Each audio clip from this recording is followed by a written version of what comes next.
What is up? This is your LA in a minute, and this is a really cool episode on the Sunken City in San Pedro. Let's get into it.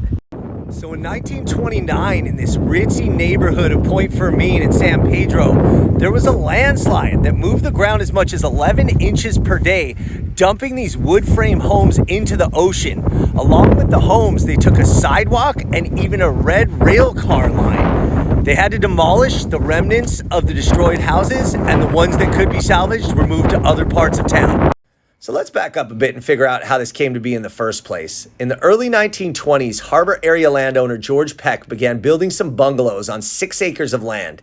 He envisioned a highly desirable little development with fabulous views from the top of a seaside bluff, and they were already served by a red car railway stop. The wood frame bungalows were cute, and they had fabulous views, and the little community started to develop. However, by January of 1929, the earth started to slip, and it wasn't an earthquake. They noticed the homes were moving fractions of an inch at a time. By early May, some homeowners had already reported gas and water line breaks, and some began to move out, though not all were immediately impacted. City engineers came out to measure, and they noticed a lateral movement of 8 inches and a vertical drop of 3 inches. Tremendous in only 4 months. By August of 1929, the movement had been described as a full-on landslide, with the earth moving towards the ocean at the rate of more than 3 inches per day. A large crevice had formed, and remaining homeowners had moved their houses back beyond the slide area. The area was roped off from traffic. Engineers continued to monitor the situation, and retired DWP chief William Mulholland, told the LA Times that though the landslide was as inevitable as the freckles on a small boy's nose, the land probably would not fall into the sea.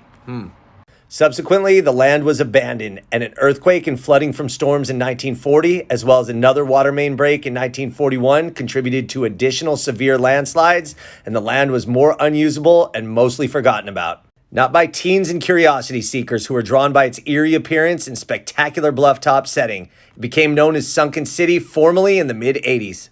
The reason it collapsed was the presence of a clay called bentonite, which along with the lapping waves weakened the structural integrity. So again, it's kind of crazy to think that at the time homes could be moved, but that's exactly what the homeowners that could do that ended up doing. However, the fixtures, again, sidewalks, rail cars, street lights, anything permanent was left to remain, and that is what you see of these ruins of the Sunken City. So technically the ruins are off limits and you'd be trespassing if you tried to visit.